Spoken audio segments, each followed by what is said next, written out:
Hello friends. आज मैं आपके लिए एक साइंस का टॉपिक लाया हूँ जो कि ह्यूमन बॉडी पे बेस्ड है। आज मैं आपको बताने जा रहा हूँ कि ह्यूमन बॉडी जो है वो किस तरह से वर्क करती है। ह्यूमन बॉडी के कौन कौन से पार्ट्स हैं, उनके इंटरनल और एक्सटर्नल ऑर्गन्स के बारे में बात करेंगे।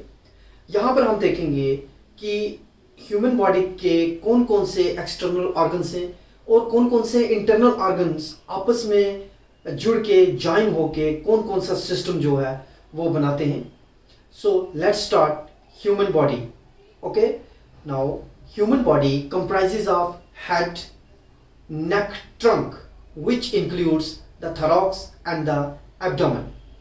So arms and hands, legs and feet. यहाँ से ये चीज़ तो आपको क्लियर हो गई है कि ह्यूमन बॉडी जो है वो कैसे बनी है।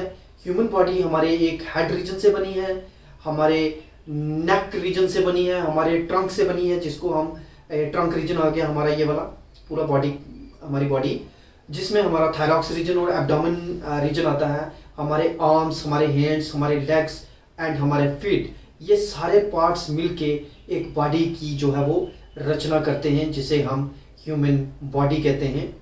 So every part of the body is composed of various types of cells. The adult body is made up of 100 million cells, 206 bones and 639 muscles and 22 internal organs. अब अगर हम इस चीज़ को देखें कि हमारी जो बॉडी है कि every part of the body जो है वो डिफरेंट सेल्स से कंपोज्ड हुई है। ओके, और वो सेल्स को अगर हम गिनने पे आए, अगर हम उन सेल्स की क्वांटिटी को देखें तो 100 ट्रिलियन सेल्स हमारी बॉडी में जो हैं वो प्रेजेंट हैं, जिनमें हमारे पास 206 बोन्स भी हैं, 639 मसल्स भी हैं एंड 22 इंटरनल ऑर्गन्स भी हैं, जो बाद में ज्वाइन होके, जो बाद में कंबाइन होके अलग अलग सिस्टम्स को बनाते हैं। So there are many systems in the human body like circulatory system, respiratory system, excretory system, okay, skeletal system, muscular system, so and many more. तो इस तरह के सिस्टम्स जुड़ के हमारी बॉडी की जो है वो रचना करते हैं, हमारी बॉडी बनती है। तो हमारा जो है एक डायग्राम है हमारे पास जो कि एक्सटर्नल व्यू बॉडी का बता रही है कि हमारी बॉडी के कौन कौन से एक्सटर्नल हमारे जो पार्ट्स हैं, जिसमें आप देख रहे हैं हेड है, हेयर है, ओके, आई है, ईयर है, नोज है, लिप्स है, चिन है, shoulder, neck, chest, stomach, thumb, finger, knee, foot, heel, toes, ankle, leg, hand, arms. Okay, तो ये सारा जो है ये ऑर्गन्स जो है मिलके एक बॉडी को फॉर्म करते हैं। ओके, नाउ अब जो हमारे पास है इंटरनल बॉडी ऑर्गन्स। अब हम इंटरनल बॉडी ऑर्गन्स की अगर बात करें, so human anatomy is the study of the systems of the body which is made up of cells, tissues and organs. अब हमें ये पता है ना सब, मतलब कि हमारी जो बॉडी है वो डिफरेंट टाइप ऑफ सिस्टम से बनी है। ओके, और ये इसमें सेल्स इन्वॉल्व हैं, इसमें टिश्यूज इन्वॉल्व हैं, इसमें ऑर्गन्स इन्वॉल्व हैं। Okay, so human anatomy is important to study to help explain how organs and other structures of the body work. अब human anatomy हमारे लिए एक important topic है। हमें इसकी knowledge होनी चाहिए कि हमारे body के organs जो हैं वो किस तरह से काम करते हैं, हमारे body में systems किस तरह से काम करते हैं। Okay, कम से कम एक इंसान को अपने body parts के बारे में, अपने system के बारे में जो है वो पूरी knowledge होनी चाहिए। So there are 8 systems in the human body. हमारी बॉडी में कुल 8 systems हैं जिनको हम एक एक करके पढ़ेंगे। The systems of the body includes the circulatory, immune, skeletal, excretory, muscular, endocrine, okay, then digestive, nervous and respiratory systems. Okay, so it is important to understand how human body systems work together. इस चीज़ को understand करना हमारे लिए important है कि हमारी body के जो इंटरनल ऑर्गन्स हैं, हमारे जो वाइटल्स ऑर्गन्स हैं, जैसे हमारा हार्ट हो गया, ओके, हमारे हमारे जो है वो लंग्स हो गए, हमारी जो किडनीज हो गई, सो ये किस तरह से फंक्शन करती हैं और क्या क्या फंक्शंस ये परफॉर्म करते हैं. Okay, so the following is an explanation of how each body system works and the purpose of it. अब हम एक एक का फंक्शन और इसके पर्पस के बारे में देखेंगे. सो उसमें हमारा इंटरनल बॉडी ऑर्गन्स, तो ये एक हमारे पास चार्ट है.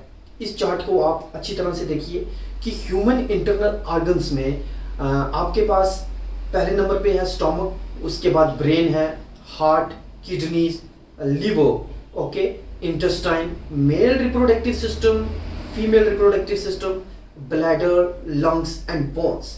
ये जो हमारे वाइटल इंटरनल ऑर्गन्स हैं जो कि आप अपनी स्क्रीन पे देख रहे हो, जो हमारे वाइटल ऑर्गन्स हैं, ये किस तरह से ज्वाइन करके एक सिस्टम को बनाते हैं, अलग अलग सिस्टम्स को बनाते हैं और वो सिस्टम किस तरह से फंक्शन जो है वो परफॉर्म करते हैं.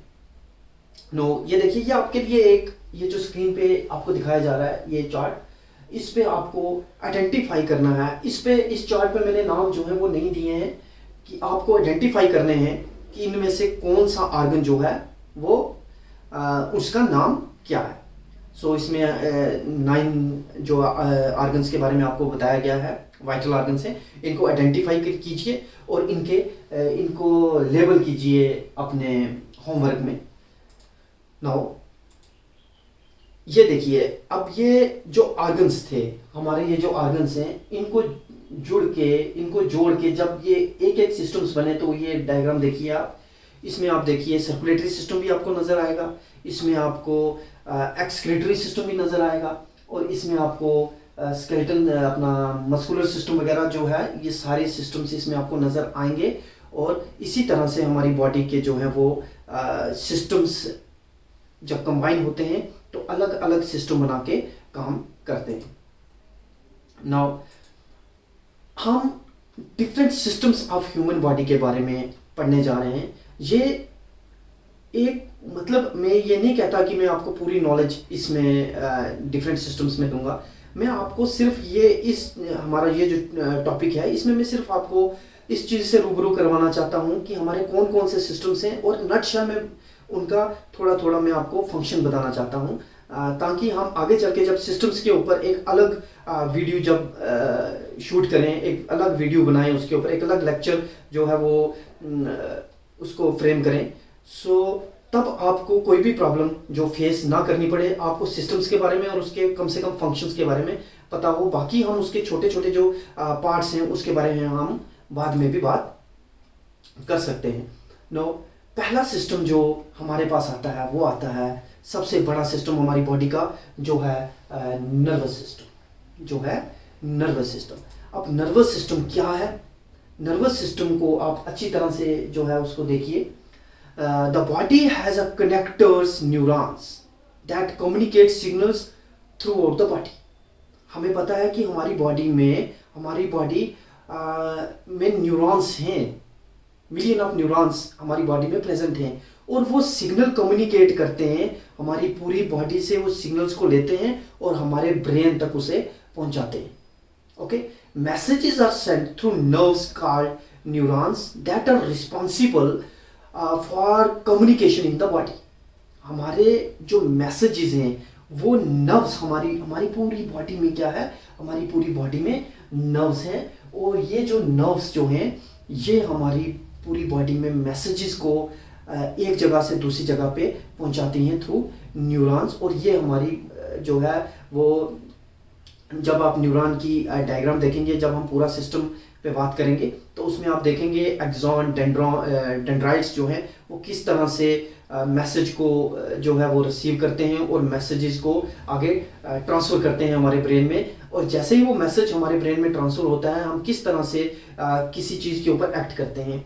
सपोज अगर मैं अपनी बॉडी को मूव करवा रहा हूँ बोर्ड की तरफ, या मैं अपने हाथ को हिला रहा हूँ, so this is all due to my nervous system. ये मेरी नर्व्स ही हैं जो मुझे ये काम करवा रही हैं और ये वही नर्व्स हैं जो ये सिग्नल जो हैं वो सीधा बॉडी से लेके ब्रेन तक पहुंचा रही हैं और मुझे बता रही हैं कि मुझे कौन सा काम करना है। अब मुझे अपने हाथ को कहाँ ले जाना है, मुझे किस तरह से एक्ट अपनी बॉडी को एक्ट करवाना है। Okay, so the nervous system controls the body senses of. अब हमारा ये जो नर्वस सिस्टम है ना वो हमारी बॉडी के सेंसेस को कंट्रोल करता है, जैसे sense of smell, hearing, testing, okay, seeing and touching. So the brain performs the largest function in the nervous system. जैसा कि मैंने आपको पहले बताया कि ब्रेन जो है वो सबसे बड़ा फंक्शन परफॉर्म करता है हमारी बॉडी में। अब यहाँ पर आप इस डायग्राम में देखिए, आप देखिए यहाँ पर ये जो है ब्रेन जो सबसे बड़ा पार्ट है, जिसको हम इस नर्वस सिस्टम की बात करें तो हम CNS भी कहते हैं इसको, that is the central nervous system. हमारी बॉडी में जो मेन काम करता है वो हमारा ब्रेन होता है, जिसको हम जिस तरह से कंप्यूटर में एक CPU होता है, ओके, सेंट्रल प्रोसेसिंग यूनिट, उसी तरह से हमारी बॉडी का भी CPU जो है वो ब्रेन है। ये ब्रेन जब सारे सिग्नल्स को रिसीव करता है और फिर वो आगे काम को अंजाम देती है हमारी बॉडी। नाउ आप देखिए स्पिनल कॉर्ड, उसके बाद पेरिफेरल नर्व्स, इनके बारे में हम अपनी जब पूरी वीडियो शूट करेंगे हम इसके ऊपर, नर्वस सिस्टम के ऊपर, तब हम इसके बारे में बात करेंगे। अभी सिर्फ आप इस चार्ट को देखिए और देखिए कि हमारी नर्वस सिस्टम क्या है और नर्व्स हमारी किस तरह से काम करती है। नाउ हमारा नेक्स्ट सिस्टम जो आता है वो आता है एंडोक्राइन सिस्टम। अब endocrine system is the collection of glands that produces hormones that regulate metabolism, growth and development, tissue function, sexual function, reproduction, sleep, mood, among other things.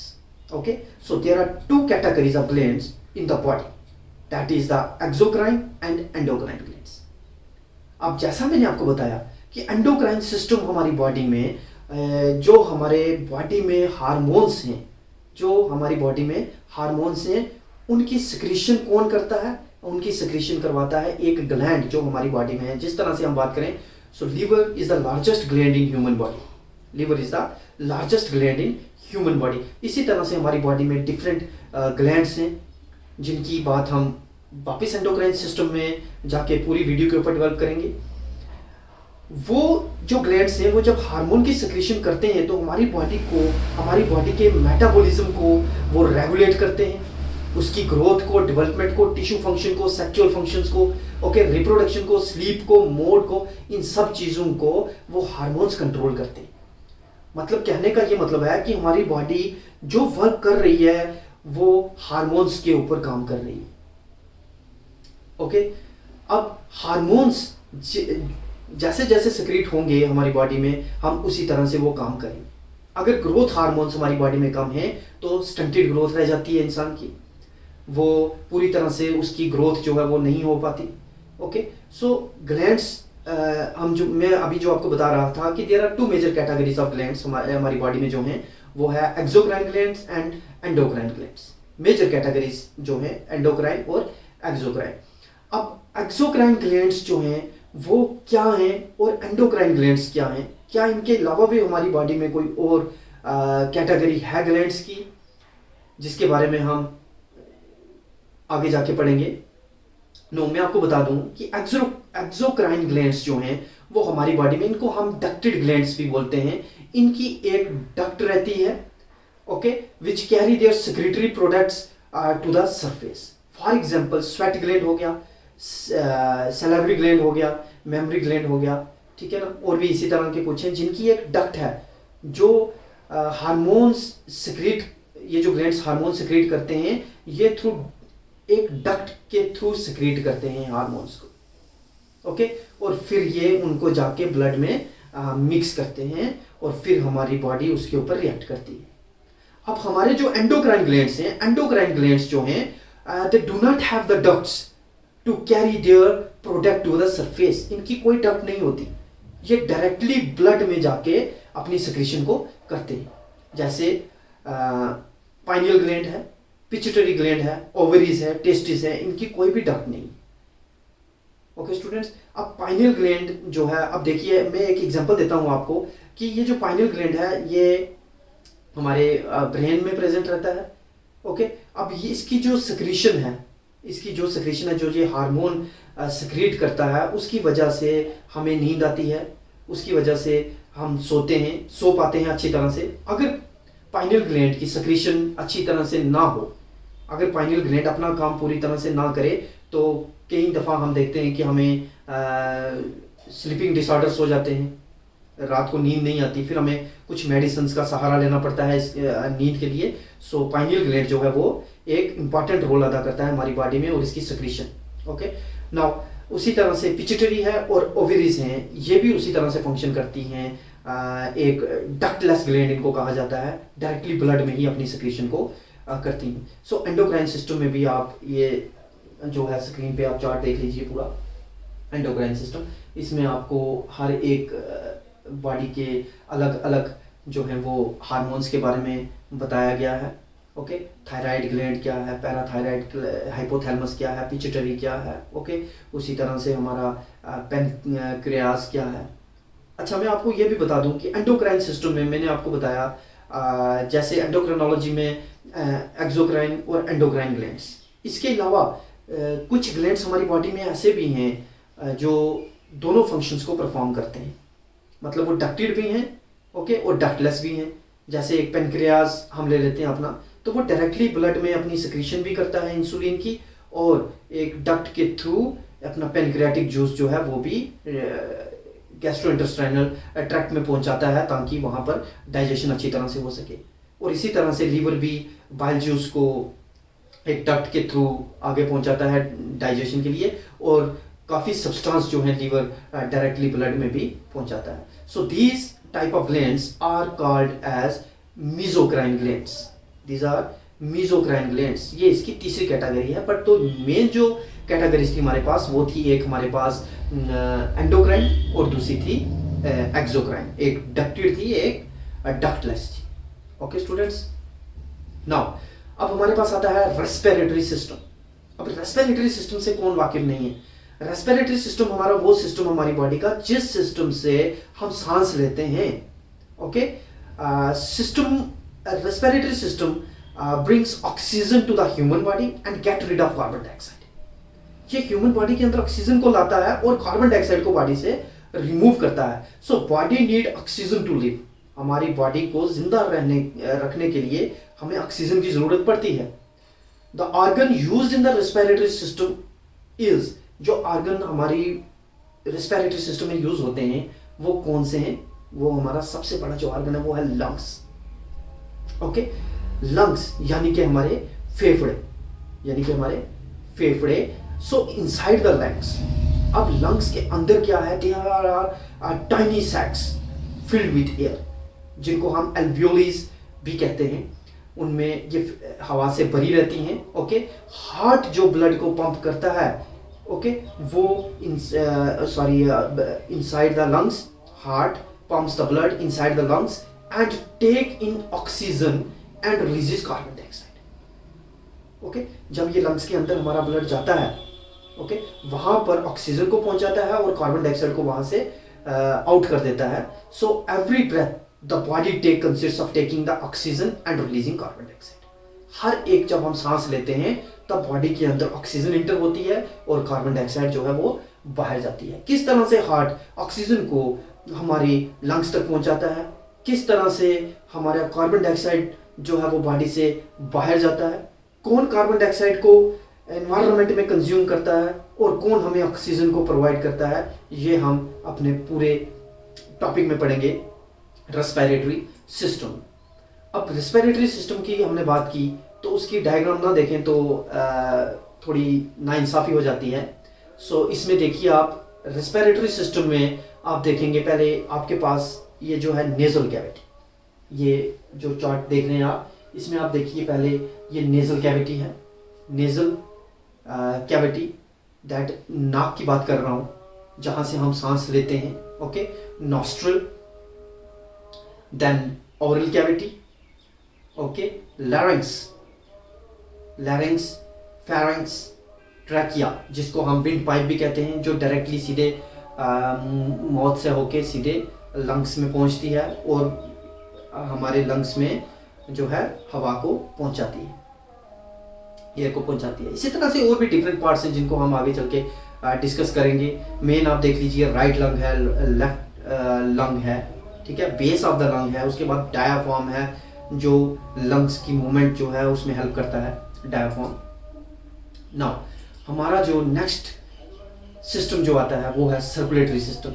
और circulatory system जो है that is the primary job of the circulatory system is transporting material through the body.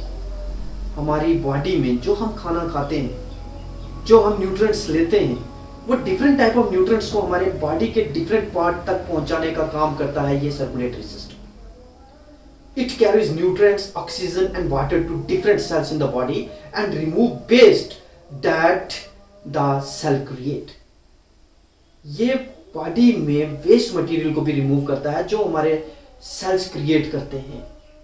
हमारी body में sales जो है वो waste को भी क्रिएट करते हैं और हमारी बॉडी में पता नहीं कितने सेल्स जो हैं वो टूटते हैं और बनते हैं, ठीक है। जो सेल डेड हो जाते हैं, ओके, उनको भी ये बॉडी से आउट करता है। किस तरह करता है वो हम नेक्स्ट सेशन में, जैसे मैं आपको पहले से भी बता रहा हूँ, बार बार बता रहा हूँ कि इसके ऊपर सर्कुलेटरी सिस्टम की अलग और रेस्पिरेटरी की अलग, इसी तरह से हमने 8 सिस्टम्स के ऊपर अलग अलग वीडियोस को जो है वो भी बनाना है और उसमें आपको हर एक बात क्लियर की जाएगी। So the main parts of the circulatory system are the heart, blood and blood vessels. यहाँ पर आपको पता होना चाहिए कि हमारी बॉडी में जो सर्कुलेटरी सिस्टम है उसके मेन पार्ट्स हैं, हमारा हार्ट है जो हमारे बॉडी के लेफ्ट साइड में चेस्ट कैविटी में प्रेजेंट रहता है, ओके। उसमें that is the second part is the blood and blood vessels. अब ब्लड वेसल्स में भी हम जो है वो उसमें भी कैटेगरीज हैं, दैट इज द आर्टरीज है, वेन्स हैं, अरोटा है, ओके, कैपिलरीज हैं। So different type of blood vessels are present in human body. कुछ हार्ट की तरफ ब्लड को लेके जाती हैं, कुछ हार्ट से ब्लड को बाहर लेके जाती हैं, ओके। कुछ में ऑक्सीजनेटेड ब्लड रहता है, कुछ में डीऑक्सीजनेटेड ब्लड रहता है, okay. Heart beats 3 billion times in an average life span and its primary goal is keeping the blood flowing through the body. हमारा हार्ट जो है वो बीट करता है 3 billion times in an average life span. हमारी जो life span है, average life span, उसमें 3 बिलियन टाइम्स ये हार्ट हमारा बीट करता है and its primary goal is keeping the blood flowing through the body. और इसका जो मेन गोल है वो क्या है कि ब्लड को बॉडी में फ्लो करवाना और न्यूट्रिएंट्स को बॉडी के डिफरेंट पार्ट्स तक पहुंचाना, ओके। अब सर्कुलेटरी सिस्टम की ये देखिए आप एक डायग्राम चार्ट जो है सर्कुलेटरी सिस्टम का ऊपर से लेके नीचे तक। मेन इसमें आप देखिए सुपीरियर वेना कवा एंड इंफीरियर वेना कवा जो कि बॉडी के अपर पार्ट से ब्लड को पहुंचाता है और दूसरा जो है बॉडी के लोअर पार्ट से ब्लड को हार्ट तक लेके जाता है। इसमें आप मेन देखिए चेस्ट कैविटी में आपको जो हार्ट मिलेगा चेस्ट कैविटी में, ओके। सो इन सुपीरियर वेना कवा की बात की, इंफीरियर वेना कवा की बात की, उसी तरह से पल्मोनरी वेंस हैं, ब्रोंकियल आर्टरीज हैं, डिसेंडिंग अरोटा है, फिमोरल आर्टरी है, फिमोरल वेन है, ओके। अब आप देखिए इस चार्ट में किस तरह से हमारी बॉडी में जो वेन्स हैं वो बिखरी हुई हैं, किस तरह से ये एक सिस्टमेटिकली एक कुदरत की तरफ से ये सेटिंग हुई है हमारी बॉडी में। और आप you will be surprise to know that कि there are 96,000 kilometre blood vessels in human body. 96,000 kilometre blood vessels हमारी बॉडी में हैं कि हमारी अर्थ का सर्कमफ्रेंस भी मेरे ख्याल से कम है। इतनी ब्लड वेसल्स एक ह्यूमन के अंदर हैं, ओके। सो अब है हमारा इम्यून सिस्टम। इम्यून सिस्टम एक बहुत बड़ा सिस्टम हमारी बॉडी में जो हमारी बॉडी को हर चीज़ से बचाता है, हर इन्फेक्शन से बचाता है, वायरस से बचाता है। आजकल आपने देखा होगा कोरोना का दौर चल रहा है, कोविड-19 आपने सुना होगा और आपने ये भी सुना होगा बार बार लोगों से कि इंडियंस जो हैं उनका इम्यून सिस्टम अच्छा है, ठीक है ना। इम्यून सिस्टम जो है वो ही इस कोरोना को मार सकता है। अगर जिसका इम्यून सिस्टम स्ट्रांग नहीं है उसकी बॉडी में बहुत सारी बीमारियां जो हैं वो चली जाती हैं और वो उनको बॉडी को इन्वेड कर लेती हैं और वापस वो बॉडी से बाहर निकलने का नाम नहीं लेती।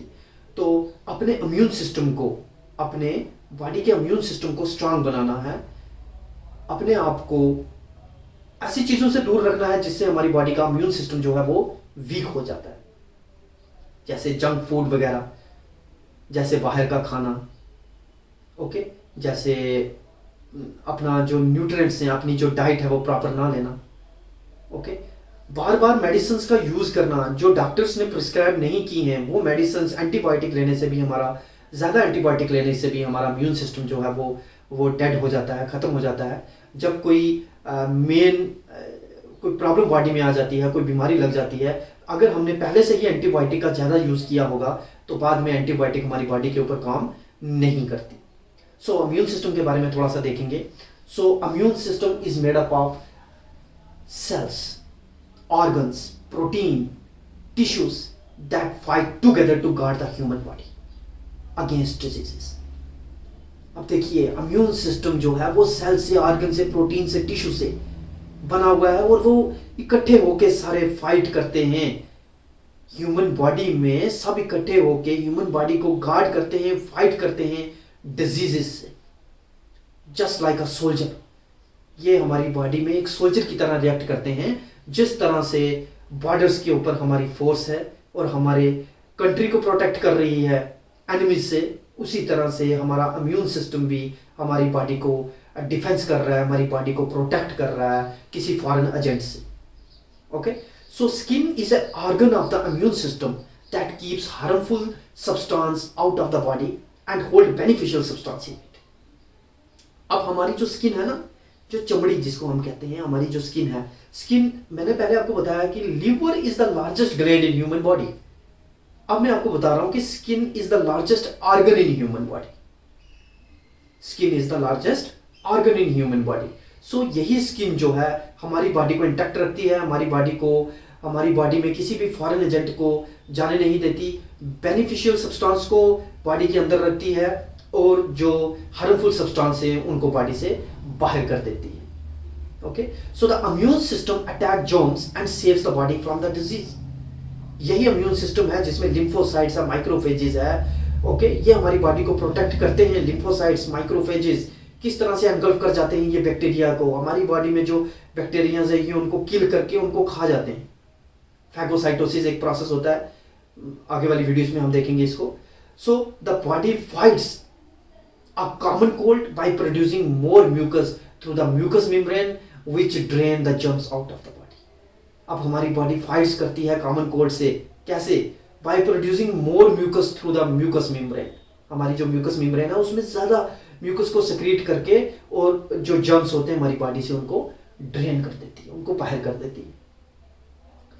तो जो कोविड की बात में कर रहा था, कोविड जिसको हम कोरोना वायरस, जब ये बॉडी में इंटर हो जाता है just like a common cold, ये कॉमन कोल्ड की वजह से है, ये भी इसका एक सिम्टम है। कोल्ड जो है, कोल्ड सिम्टम है, कफ सिम्टम है इसका। सो डिफरेंट सिम्टम्स हैं जो कॉमन कोल्ड से मिलते जुलते हैं, इन्फ्लुएंजा से मिलते जुलते हैं।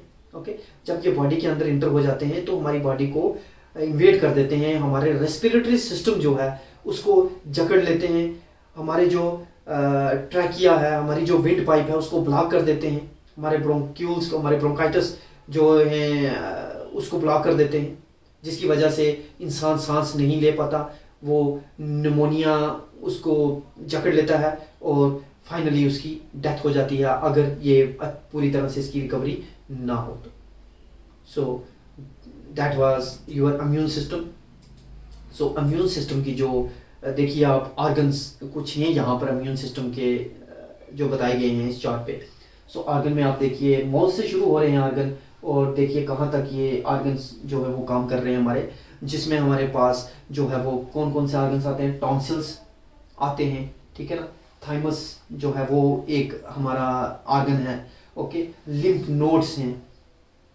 ओके, अपेंडिक्स हमारा जो है वो है। उसके बाद पायर पैचेस देखिए आप, इंटेस्टाइन में पायर पैचेस जो है वो भी एक लिम्फेटिक ऑर्गन है हमारा। स्प्लीन, ओके, लिम्फेटिक वेसल्स, ये सब बोन मैरो, ये सारे के सारे हमारे लिम्फेटिक इम्यून सिस्टम के ऑर्गन्स हैं जो हमें फॉरेन एजेंट बैक्टीरिया से या किसी एनिमी से जो हमारी बॉडी के अंदर इंटर हो जाती है उससे बचाते हैं। और पहला जो इम्यून सिस्टम का जो हमारा लिम्फेटिक ऑर्गन है वो हमारा माउथ से ही शुरू हो जाता है, जो कि टॉन्सिल्स है। ओके, काफ़ी हद तक बैक्टीरियाज को टॉन्सिल्स ही जो है एंगल्फ कर जाते हैं। तो हमारा जो प्रोसेस है बैक्टीरिया से बचने का, हमारी बॉडी में कोई वायरस इंटर ना कर जाए, कोई ऐसा फॉरेन एजेंट इंटर ना कर जाए, तो टॉन्सिल्स उनको मुंह से ही खत्म करना शुरू कर देते हैं। ओके, नाउ अब हमारे पास हमारा डाइजेस्टिव सिस्टम, पाचन तंत्र जिसको हम हिंदी में कहते हैं, इसमें क्या है कि हम जो खाना खाते हैं वो किस तरह से हमारी बॉडी में डाइजेस्ट होता है। The human digestive system consist of the gastrointestinal tract plus the accessory organs of the digestion. इसमें आपके पास gastrointestinal tract, okay, that is the alimentary canal which starts from mouth and end to anus. So plus इसमें क्या है, कुछ accessory organs हैं digestion की, that is the tongue, salivary gland, pancreas, liver and gall bladder. Okay, so ये organs हैं digestive system के जो इकट्ठे होके इस डाइजेस्टिव सिस्टम को बनाते हैं। So digestion involves the breakdown of food into smaller और सिंपलर कंपाउंड्स। जो हम खाना खाते हैं ना, ये जो डाइजेस्टिव सिस्टम है हमारा, इसमें जो हमारे जो कुछ इंपॉर्टेंट जूसेस हैं हमारी बॉडी में, जो डाइजेस्टिव सिस्टम में जो कुछ जूसेस हैं जो सिक्रीट होते हैं, कुछ हार्मोन्स सिक्रीट करते हैं हमारी बॉडी में इसको, जैसे हमारा हाइड्रोक्लोरिक एसिड है हमारी स्टोमक में, वो क्या करता है, जो हम खाना खाते हैं उसको ब्रेक डाउन करता है food into smaller compounds, okay, until they can be absorbed and assimilated into the body. ये उनको छोटे छोटे पीसेस में काट देता है, छोटे छोटे पीसेस में चूर्ण कर देता है, ताकि वो हमारी बॉडी में पूरी तरह से अब्सॉर्ब हो जाए और असेमिलेट हो जाए। ये तब तक उसको डाइजेस्ट करता रहता है जब तक वो पूरी तरह से लिक्विड फॉर्म में ना चला जाए, जिसको हम काइम भी बोलते हैं। The main organ that make up the digestive system in order of their function are the mouth, esophagus, stomach, small intestine, large intestine, rectum and anus. ये हमारे डाइजेस्टिव सिस्टम के मेन ऑर्गन्स हैं जिनके मैंने नाम लिए। So helping them along the way are the pancreas, gall bladder and liver. ये तो हमारे थे डाइजेस्टिव सिस्टम के ऑर्गन्स, बट इन ऑर्गन्स के अलावा हमारे कुछ डाइजेस्टिव ग्लैंड्स भी हैं, पेनक्रियाज, गॉल ब्लैडर, लिवर, जो कि डाइजेशन में मदद करते हैं। इनकी बॉडी में डाइजेशन में मदद के लिए ये जो हमारे ग्लैंड्स जो हैं वो पूरा सहयोग देते हैं बाकी ऑर्गन्स को, ताकि वो अपनी सिस्टम को अच्छी तरह से चला सके। ओके, सो डाइजेस्टिव सिस्टम की आप डायग्राम जो है उसको हम देखेंगे। देखिए डाइजेस्टिव सिस्टम की पूरी डायग्राम आपके सामने जो है वो रख दी गई है। इसमें एक एक पार्ट को आप देखिए, माउथ से लेके एनस तक, और इंटेस्टाइन का पोर्शन भी आप देख सकते हैं अच्छी तरह से कि किस तरह से हमारा जो सिस्टम है फूड इनटेक का शुरू होता है माउथ से और ख़त्म होता है कहाँ पर, एंड होता है वो एनस पे। जैसे कि हमारा वेस्ट मटेरियल बॉडी से जो है वो रिमूव होता है थ्रू एनस, और रेक्टम जो है वो एक टेम्परेरी स्टोरेज ऑफ फीसेस, वहाँ पर थोड़ी देर के लिए हमारा फिकल मैटर जो है वो स्टोर रहता है और उसके बाद एनस से वो रिमूव हो जाता है। तो इस डायग्राम में मैं आपको बताऊं, देखिए आप माउथ से फूड इंटेक शुरू हुआ, उसके बाद हमारा लीवर है, उसके बाद लीवर के नीचे जो है, ये लीवर के थोड़ा सा नीचे देखिए आप गॉल ब्लैडर, ओके, इस जूसेस को सिक्रीट करता है, कुछ ऐसे केमिकल्स जिसको हम कहते हैं वो सिक्रीट करता है जो डाइजेशन में मदद करते हैं। देन स्टमक, पेनक्रियाज, ओके, उसके बाद इंटेस्टाइन में आएंगे तो लार्ज इंटेस्टाइन, ये जो आप देख रहे हैं ये बड़े वाला ऊपर वाला, ये that is the large intestine, और बीच में जो आप ये देख रहे हैं piping, okay, this is the small intestine. और इनके भी पार्ट्स हैं, जैसे लार्ज इंटेस्टाइन के caecum, colon and rectum, then तो स्मॉल इंटेस्टाइन के भी duodenum, jejunum and ileum. So पूरा प्रोसेस हम पढ़ेंगे। तो अब मस्कुलर सिस्टम जो है हमारा बॉडी का, वो किस तरह से काम करता है। हमारी बॉडी के मसल्स जो हैं वो भी एक एक मसल जुड़ के एक सिस्टम को बनाते हैं, जिसको हम अपना मस्कुलर सिस्टम कहते हैं। पूरी बॉडी का मसल्स कहने का मतलब ये नहीं है कि only your biceps are the muscles. ना, these are not only, biceps are not only the muscles in your body, your whole body is made up of muscles. Okay, हमारी पूरी बॉडी में मसल्स हैं, डिफरेंट पार्ट्स में muscles हैं। Okay, the muscular system partners with the skeletal system to help the body move. ये muscular system अकेला काम भी नहीं कर सकता। अगर ये अकेला हमारी बॉडी में हो, ओनली मसल्स ही हमारी बॉडी में हो, तो हमारी बॉडी एक अमीबा की तरह फ्लेक्सिबल हो जाए, हमारी बॉडी की कोई भी शेप ना रहे, हम अपनी बॉडी को जिस पोजीशन में चाहें वहां पर मूव करवा लें, जिस तरह से एक अमीबा अपनी बॉडी को करवाता है, बिकॉज उसमें किसी भी तरह की कोई बोन जो है वो नहीं रहती। अब यहाँ पर हमारी बॉडी में, ह्यूमन बॉडी में क्या होता है, मस्कुलर सिस्टम जो हमारी बॉडी का है वो किस तरह से बनता है, वो पार्टनर बनाता है स्केलेटल सिस्टम को अपना। जब वो उसको अपना पार्टनर बना लेता है, उसके साथ जुड़ जाता है, मसल्स बोन के साथ फिक्स हो जाते हैं। आपने लिगामेंट्स और टेंडन्स का नाम सुना होगा। ओके, जो बोन को बोन के साथ और मसल को बोन के साथ जोड़ते हैं।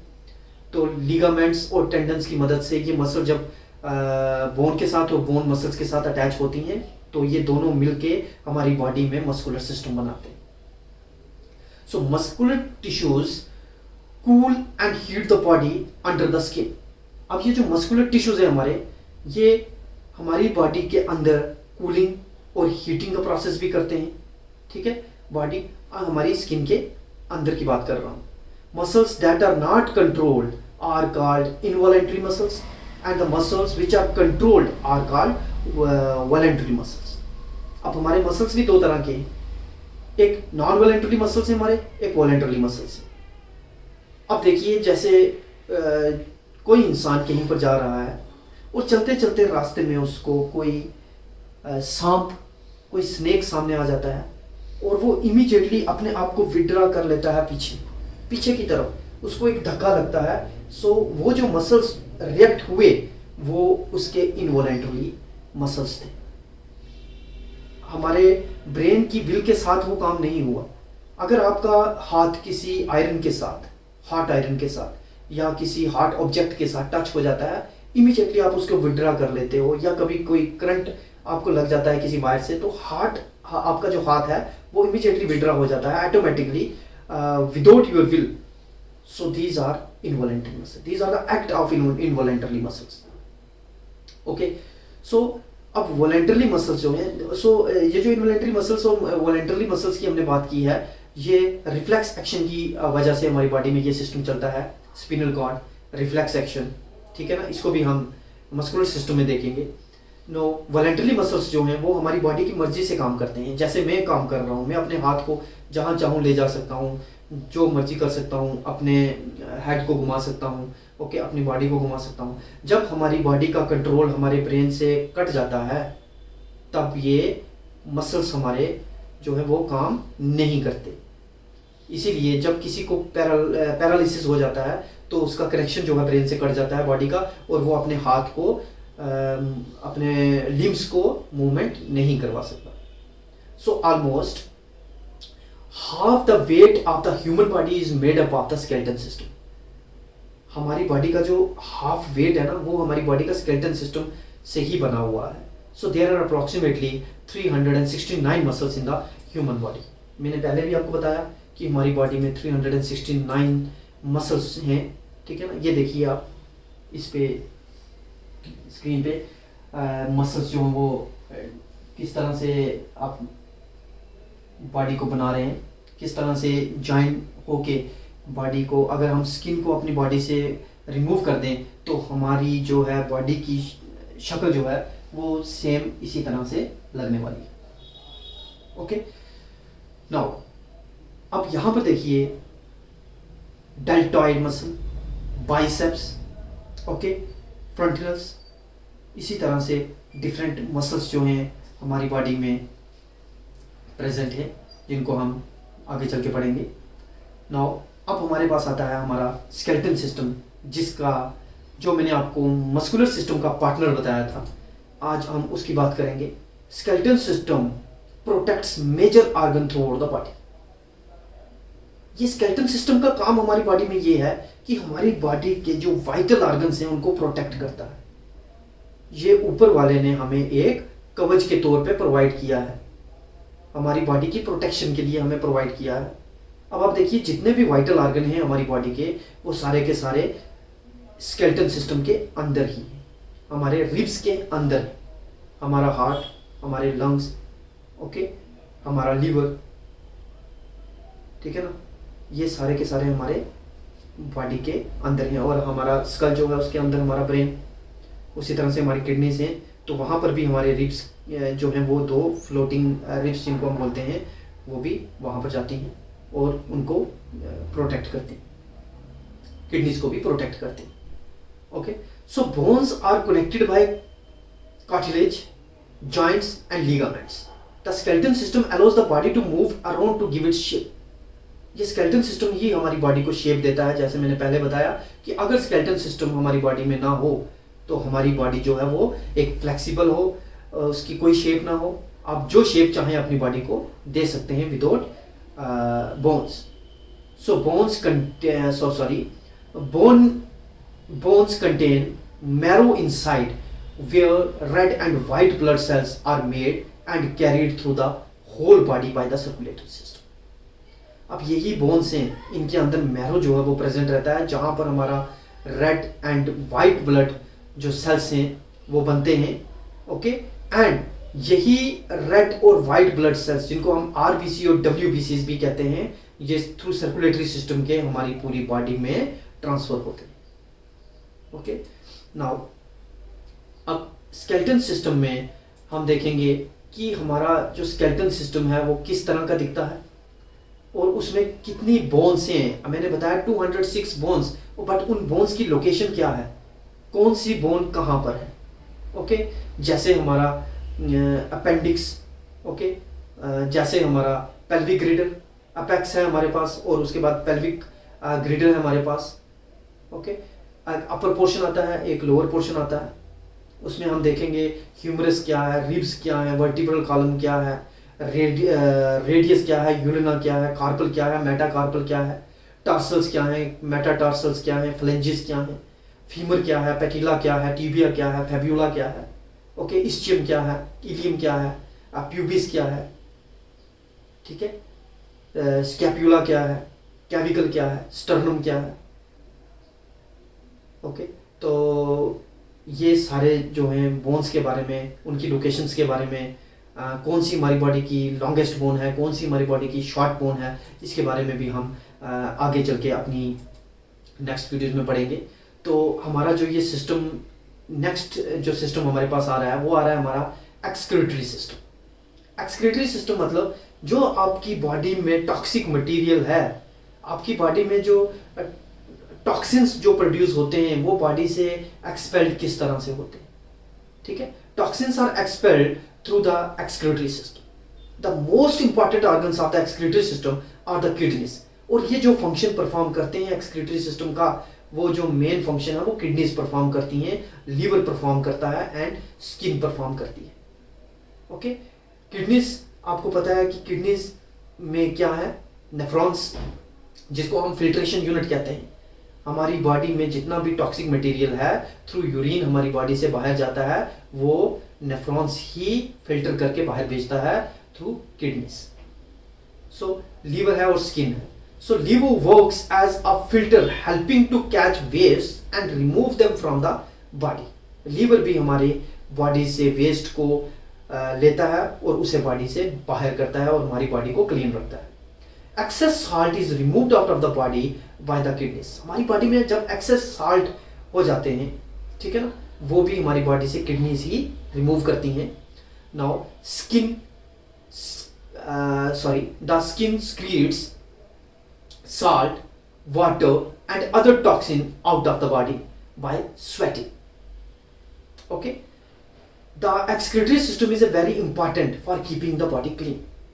अगर ये एक्सक्रीटरी सिस्टम हमारी बॉडी में ना हो तो हमारी बॉडी क्लीन नहीं रह सकती, क्योंकि हमारी बॉडी में आप देखते हैं स्वेट है, ओके, हमारी बॉडी में सीबम है, हमारी बॉडी जो है इन सब को बॉडी जो है वो आउट करती है, बाहर करती है। आप देखते हैं आपको पसीना आता है, ओके, आपको एक ऑयली फ्लूइड बॉडी से बाहर आता है। तो ये सारा जो हमारी बॉडी में है वो जो आपको बाहर आ रहा है, इट मीन्स वो वेस्ट प्रोडक्ट है हमारी बॉडी का, जो बॉडी से बाहर रिमूव हो रहा है। और वो ये कौन कर रहा है? ये स्किन बॉडी से उनको आउट कर रही है, क्योंकि हमारे स्किन में पोर्स होते हैं छोटे छोटे, जिन पोर्स की वजह से ये काम होता है। सो अगर एक्सक्रीटरी सिस्टम हमारी बॉडी में ना हो तो हमारी बॉडी जो है वो टॉक्सिन से भर जाए, वो पॉइजन से भर जाए, और इंसान जो है वो ज़्यादा देर जिंदा नहीं रह सकता। ओके, नाउ एक्सक्रीटरी सिस्टम में ये देखिए छोटा सा सिस्टम है लेकिन बहुत बड़ा काम है इसका। इसमें हमारी 2 किडनीज हैं, bean shape, that is ureter है, ठीक है, यूरेथ्रा भी इसमें है, दैट इज द ब्लैडर है, 2 यूरेटर है। नाउ ये किडनीज जो है वो फंक्शन परफॉर्म करती हैं और एक्सेस साल्ट को बॉडी से थ्रू नेफ्रॉन्स, एक फिल्ट्रेशन यूनिट को बॉडी से इन सबको रिमूव करती हैं।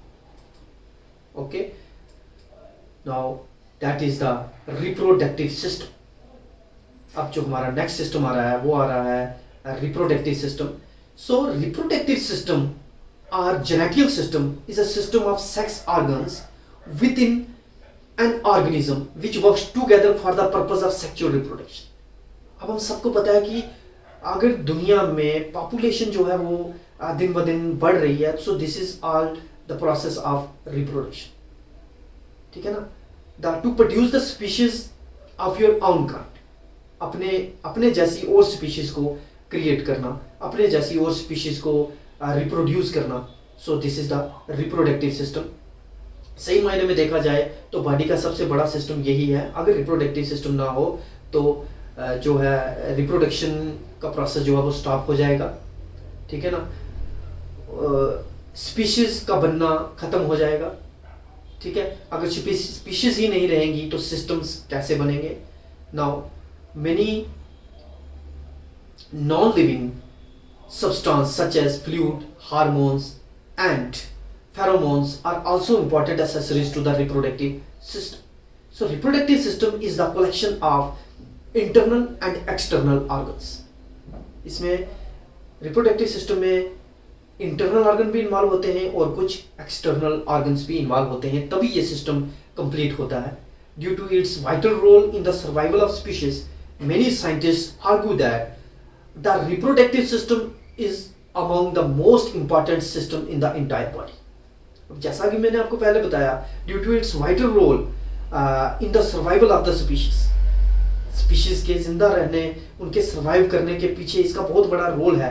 और इसी को लेके साइंटिस्ट ये आर्ग्यू कर रहे हैं कि रिप्रोडक्टिव सिस्टम जो इंसान का है, रिप्रोडक्टिव जो सिस्टम है वो एक मोस्ट इंपॉर्टेंट सिस्टम है हमारी इंटायर बॉडी में। ओके, सो रिप्रोडक्टिव सिस्टम में मेल रिप्रोडक्टिव सिस्टम भी आता है और फीमेल रिप्रोडक्टिव सिस्टम भी आता है। इसमें इंटरनल और एक्सटर्नल क्यों बोला गया? क्योंकि कुछ ऑर्गन्स इंटरनली इन्वॉल्व होते हैं और उसमें, और कुछ एक्सटर्नली इन्वॉल्व होते हैं, और ये सिस्टम जो है पूरा कंप्लीट होता है रिप्रोडक्टिव सिस्टम। नाउ अब हमने रिप्रोडक्टिव सिस्टम की बात की, हमने और भी काफ़ी सिस्टम्स की बात की, बट रिप्रोडक्टिव सिस्टम की जो डायग्राम हम देखेंगे, मेल रिप्रोडक्टिव सिस्टम और फीमेल रिप्रोडक्टिव सिस्टम, जिसको हम men genital system and female genital system भी कहते हैं। सो मेल जेनेटियल सिस्टम में आप देखिए इसमें कितने जो है वो ऑर्गन्स बताए गए हैं, और फीमेल रिप्रोडक्टिव सिस्टम में भी आप इनको देख सकते हैं अच्छी तरह से। अब सेमिनल वेसिकल्स है, प्रोस्टेट ग्लैंड है, ओके, वेज डिफरेंशिया है, वेज अफ्रेंशिया है, ओवरीज है, वजाइना है, यूट्रस है, फ्लोपिंग ट्यूब है, ठीक है ना, कॉर्वेक्स है, यूरेथ्रा है। तो ये सारे जो हैं जुड़ के एक सिस्टम को, ये ऑर्गन जुड़ के एक सिस्टम को बनाते हैं जिसको हम रिप्रोडक्टिव सिस्टम कहते हैं। सो ये जो आपने रिप्रोडक्टिव सिस्टम के बारे में पढ़ा और बाकी सिस्टम्स के बारे में पढ़ा, इनकी कन्फ्यूजन्स तो आपके दिमाग में बहुत ज़्यादा होंगी, जिनको मैंने आपको बताया, बार बार बताया कि हम आगे चल के इनको क्लियर करेंगे, एक एक सिस्टम को अलग अलग करके पढ़ेंगे, तब जाके आपको ये सारे सिस्टम जो हैं वो क्लियर होंगे। सो मेरे चैनल को सब्सक्राइब करने के लिए थैंक्स। बहुत सारे लोगों का प्यार मिला, आगे भी इसी तरह से बनाए रखना और बेल आइकन को दबाना मत भूलना, ताकि मेरी जो लेटेस्ट सिस्टम्स के ऊपर वीडियोस आने वाली हैं उनकी इन्फॉर्मेशन आपको मिलती रहे। सो तब तक के लिए thanks, thank you very much, thanks.